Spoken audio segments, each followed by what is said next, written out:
Bonjour à tous. On va essayer de dire un petit mot sur la Haggadah. Donc on sait tous que dans la Haggadah, à un moment, on arrive à un passage où on dit que Rabbi Yehuda aya noten bahem simanim. Rabbi Yehuda, il donnait des signes, des moyens mémotechniques pour se rappeler pour se rappeler des diplés. On connaît tous cette partie-là où on lit tous Datsar, Adash, Be'achav. À quoi ça correspond? Comme on le sait tous, Datsar, donc c'est Dam Tsefardé Akinim. Ensuite, Adash, Arov, Dever, Shechin, ce sont les premières lettres, donc les initiales, enfin les premières lettres. Et on a Be'achav, donc on a Barad, Arbe, Rocher et Makat, Bechorot.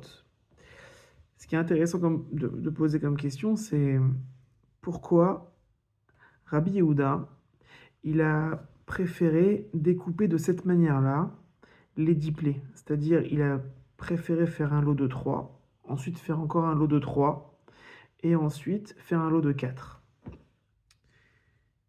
Pour répondre déjà à un premier élément de réponse, c'est que s'il est bon de savoir qui étaient les intervenants dans ces diplés. Pour les 3 premières plaies, donc c'est-à-dire Datsar, Dam, Tsefar, Dea, Kinim, c'est Aaron qui est intervenu pour générer ces 3 plaies. Pourquoi ça s'est passé comme ça? Les Mefarshim nous disent que, c'est ramené dans le même Loez ici, ramené dans d'autres Mefarshim, ils disent qu'Akadosh Baruch Hu savait que les Égyptiens allaient pouvoir reproduire ces plaies-là. Donc pour ne pas que les Égyptiens se moquent de Moshe, Akadosh Baruch Hu a fait en sorte que ce soit Aaron qui fasse les 10 plaies, qui mette en place les 10 plaies, pour ne pas atteindre le niveau de Moshe, pour ne pas que les Égyptiens dénigrent Moshe. Les 3 plaies suivantes, donc Adash, Aov, Dever, Shechin, ont été, entre guillemets, lancées, ont été déclenchées par Moshe Rabbeinu. Et les 4 dernières, Be'achav, donc Barad, Arbe, Rocher, Makat, Bechorot, c'est Akadosh Baruch Hu qui les a déclenchées lui-même. Ça, c'est pour un premier élément de réponse. On a un autre élément de réponse. Il faut savoir une chose, que les plaies, la manière dont elles ont été annoncées, il y a un ordre. C'est-à-dire que Moshe Rabbeinu, il a d'abord prévenu, mais ensuite il y a eu la troisième plaie. La troisième plaie a été déclenchée sans prévenir. C'est-à-dire, on s'explique, dans l'ordre justement que présentent les plaies Rabbi Yehuda, prenons Datsar. Datsar, on a Dam Tsefardea Kinim. Dam a été prévenu Dam a été prévenu. Tsefardea a aussi été prévenu par Moshe Rabbeinu. Par contre, Kinim, c'est la dernière du lot de 3 qui n'a pas été prévenue. On n'a pas prévenu le déclenchement de Kinim. Ensuite, on passe encore un autre lot où on a Adash, donc Arov, ça a été prévenu. Dever, ça a été prévenu. Shechin n'a pas été prévenu, a été déclenché sans prévenir. Ensuite, Barad, Arbe, Rocher, Makat Bechorot. Donc Barad a été prévenu, Arbe a été prévenu, Rocher a été déclenché sans prévenir. Par contre, ensuite, Makat Bechorot a été prévenu. C'est intéressant d'avoir cette notion-là, parce qu'on va voir que ce n'est pas juste une notion banale. La troisième plaie, pour une personne qui fait, alors là ici c'est Paro qui est désigné, Paro a fait une même Avera 3 fois, entre guillemets, en laissant Hachem de côté, en disant ouvertement je ne tiens pas compte d'Akadosh Baruch Hu. La troisième fois, à chaque fois des plaies, la troisième plaie a été déclenchée sans prévenir. La question, enfin, le même Loez nous précise, ils nous disent comment les plaies ont été prévenues, justement par ce cycle de 3. On a donc Dam Tsefardea. Dam, Moshe Rabbeinu faisait en sorte de prévenir, mais tout l'entourage. Pourquoi tout l'entourage de Paro? De sorte à ce que tout l'entourage puisse aider Paro à ne pas tomber dans le piège. à dire attention Paro, réveille-toi, on a un bon conseil, essaye de bien de s'aider, entre guillemets, de faire sortir les Bnei Israël. Ça, c'était la première prévention. La deuxième étape, donc là par exemple dans le premier lot de 3, donc Tsefardéa, la deuxième étape, donc la deuxième plaie, Moshe Rabbeinu allait directement voir Paro, lui-même, comme si ils étaient on va dire, seul à seul, pour peut-être, il se disait peut-être ne pas lui faire honte. En tout cas, seul à seul, il le prévenait, comme ensemble, nous précise le même Loez, comme si c'était son bien-aimé comme si c'était un ami qui le prévenait de attention, euh, comporte-toi bien, écoute ce que je dis, comme ça tu ne vas pas souffrir d'une punition. Mais Paro, justement, cédait, enfin, tomber dans le mauvais choix. Ensuite, la dernière, donc le troisième, à chaque fois, était déclenché sans prévenir. Faut savoir, donc là, c'est plusieurs niveaux de prévention. Premier niveau, avec tout le monde. Deuxième niveau, seul à seul. Troisième, aucune prévention. Ce qui est intéressant, c'est que c'est aussi une Mishnah dans le traité Sanhedrin, dans le Perek Anis Rafim, dans la Gemara, c'est la page P Aleph Amoud Bet. Et la Mishnah dit très simplement, la Mishnah fait 3 lignes, elle dit Mishelaka Veshana.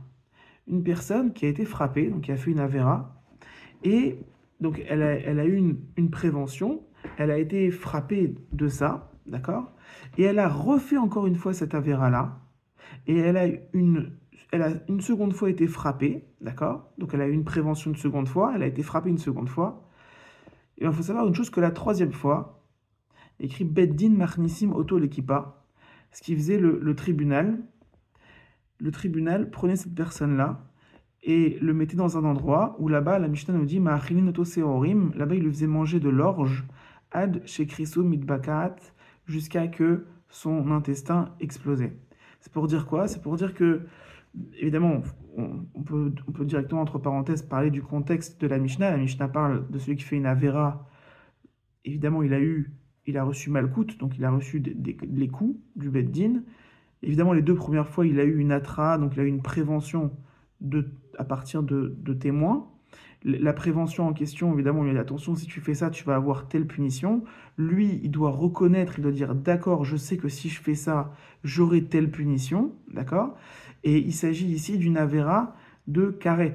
De karet, par exemple, s'il avait mangé de la graisse interdite, ou bien du sang, etc. Ou bien, il nous précise ici les Mefarshim, comme si ça pouvait être aussi avoir une relation avec une femme interdite, mais qui n'a entre guillemets, ici dit qui n'a pas de mort du Beddin, bon, sans rentrer trop dans les détails, mais en tout cas, c'est une avéra de retranchement, mais qui est associée avec malkout, avec des coups. Là, il s'agit d'une avéra spécifique. Ce type d'avéra, si une personne le fait, on le prévient une fois. Il a été prévenu, il avoue avoir été prévenu, il a été puni par le coup. 2 fois, il a été prévenu, il a été puni. 3 fois,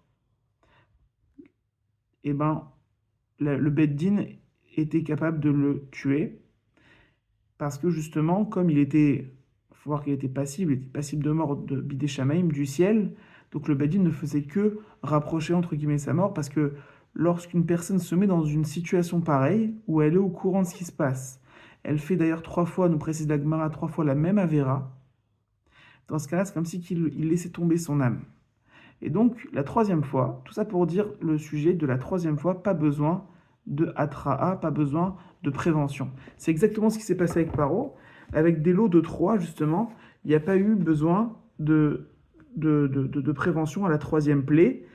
Et c'est d'ailleurs à ça que fait référence en même temps Rabbi Yehuda lorsqu'il découpe de cette manière-là les plaies.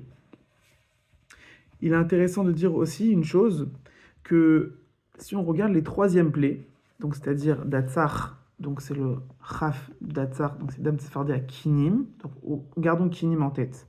Adash, Arov Dever Shechin, donc Kinim, Shechin et Be'achav Barad Arbe Chosher, donc Kinim, Shechin, Chosher, ces 3 plaies-là étaient à chaque fois ensemble. lorsqu'elles étaient déclenchées sur l'Égypte, elles étaient les 3 déclenchées ensemble. Alors on va me dire alors pourquoi on appelle l'une plus que l'autre. Alors il faut savoir que Kinim, il y avait plus de Kinim que de Rocher ou bien que de Shechin. Il y avait plus, pardon, il y avait plus. Donc Kinim, c'était les poux. Il y avait plus de poux que Rocher, que l'obscurité, et Shechin que l'ulcère. Quand arrivait la plaie de Shechin, donc les ulcères, il y avait plus d'ulcères que de Kinim, que de poux, entre guillemets, et que de Rocher, que obscurité.